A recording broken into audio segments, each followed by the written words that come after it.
ज़्यादा सीधे मत बनो वरना दुनिया तुम्हारा शोषण करेगी।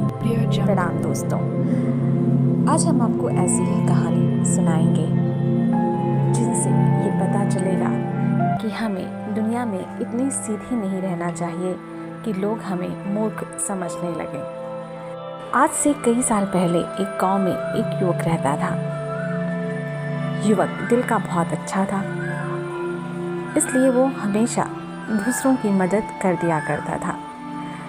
गांव के लोग उसको अपने हर छोटी बड़े काम में बुलाया करते और उससे अपना काम कराते थे। लड़का या युवक मेहनती और बुद्धिमान था और वो हर तरह के काम करने में भी सक्षम था। इसलिए गांव वालों की अब आदत हो गई थी कि हर काम में उसका इस्तेमाल करते थे। लड़के को लगता था कि मैं तो लोगों की मदद कर रहा हूँ, इसलिए सब लोग मुझे पूछते हैं और बुलाते हैं। लेकिन उसके माँ बाप उसकी इस आदत से परेशान थे, क्योंकि वो पूरे दिन इसी में अपना समय बिता दिया करता था।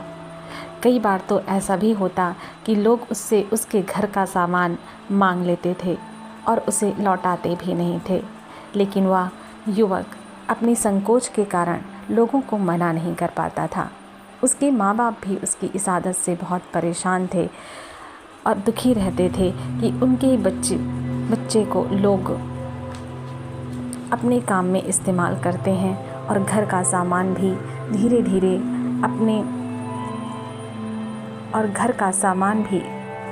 खाली करते जा रहे हैं। लड़के को लगता था कि मैं तो लोगों की मदद कर रहा हूँ, इसलिए सब लोग मुझे पूछते हैं और बुलाते हैं। लेकिन उसके माँ बाप उसकी इस आदत से परेशान थे, क्योंकि वो पूरे दिन इसी में अपना समय बिता दिया करता था। कई बार तो ऐसा भी होता कि लोग उससे उसके घर का सामान मांग लेते थे और उसे लौटाते भी नहीं थे, लेकिन वह युवक अपनी संकोच के कारण लोगों को मना नहीं कर पाता था।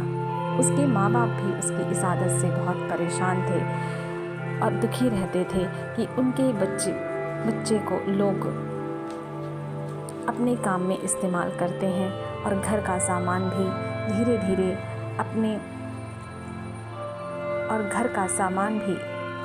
खाली करते जा रहे हैं। एक दिन उसके माँ बाप ने उसे इस बात के लिए बहुत डांट लगाई, तो लड़का और या युवक नाराज़ होकर घर से बाहर चला गया। घर से बाहर आया तो उसे घर से बाहर एक बौद्ध भिक्षु दिखाई दिए, जो एक पेड़ के नीचे ध्यान कर रहे थे। लड़का वहाँ पर दुखी होकर कुछ देर बैठ गया। बौद्ध भिक्षु की आंखें खुली तो उन्होंने लड़के से पूछा कि बताओ, तुम इतने दुखी क्यों हो? युवक ने कहा कि गुरुदेव, मैं बहुत दुखी हूँ। लोग मेरी कद्र नहीं करते हैं। मेरे माँ बाप भी मुझे भला बुरा कहते हैं, जबकि मैं सबकी मदद करता हूँ और हमेशा उनके लिए काम करने के लिए तत्पर रहता हूँ। तो क्या ऐसा करना गलत है? गुरुदेव ने कहा, किसी की मदद करना गलत नहीं है, लेकिन उसको आदत में नहीं डालना चाहिए जिससे लोग तुम्हारा शोषण करें। क्योंकि लोगों को अगर तुम हर समय उपलब्ध रहोगे तो तुम अपने विकास के लिए समय नहीं पाओगे, और जब तक तुम खुद अपना भला नहीं करोगे फिर तुम दूसरों की भलाई भी नहीं कर पाओगे। अतः पहले अपने पर ध्यान दो और अपना समय अपने विकास पर लगाओ। इसलिए लोग तुम्हारी कद्र भी करेंगे और तुम्हारा मूल्य भी समझेंगे। बौद्ध भिक्षु उसे समझाते जा रहे थे। युवक को अब कुछ समझ आने लगा था। थोड़ी देर बाद बौद्ध भिक्षु ने उस जंगल में उन पेड़ों की तरफ इशारा करते हुए कहा, देखो, इन पेड़ों में से वही पेड़ सबसे पहले काटा जाएगा जो सबसे सीधा होगा।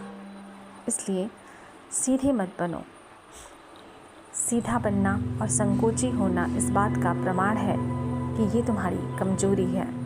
इसलिए दूसरों की मदद करते समय अपने विवेक का प्रयोग करो और देखो कि किसे वास्तव में ज़रूरत है और कौन तुम्हें इस्तेमाल कर रहा है। ऊपर लगाना चाहिए। जितना तुम पढ़ोगे, लिखोगे और आगे बढ़ोगे, धीरे धीरे लोग भी तुम्हारी कद्र करेंगे और तुमसे कुछ कहने से डरेंगे। युवक को अब समझ आ गया था। वह गुरु के चरणों में नतमस्तक हो गया और उन युवक ने कहा कि गुरुदेव, आपने मेरी आंखें खोल दी। आज के बाद मैं अपना समय स्वयं पर लगाऊंगा और अपना विकास करूंगा और दूसरों की मदद करते समय मैं ये ज़रूर ध्यान रखूंगा कि किसे इसे वास्तविक ज़रूरत है और किसे नहीं।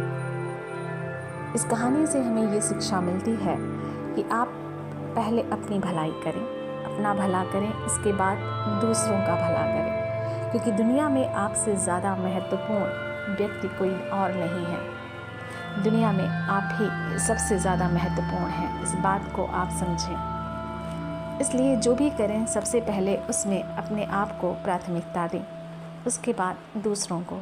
अगर दूसरों की भलाई करना आपकी आदत है तो भी इसे छोड़ दें, वरना ये आपके दुख का कारण बनेगी। क्योंकि आप तो भलाई कर देंगे, लेकिन लोग अपने स्वभाव के अनुसार आपको पलटकर वही देंगे जो उनकी प्रवृत्ति है। जैसे आप शाकाहारी हैं, इस बात से शेर को कोई फ़र्क नहीं पड़ता। अगर शेर के सामने आप आएंगे तो वो आपको खाएगा ही।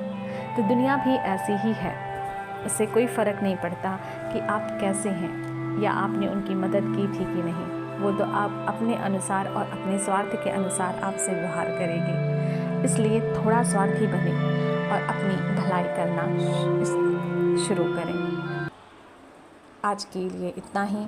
अगली बार एक नई कहानी और एक नई शिक्षा के साथ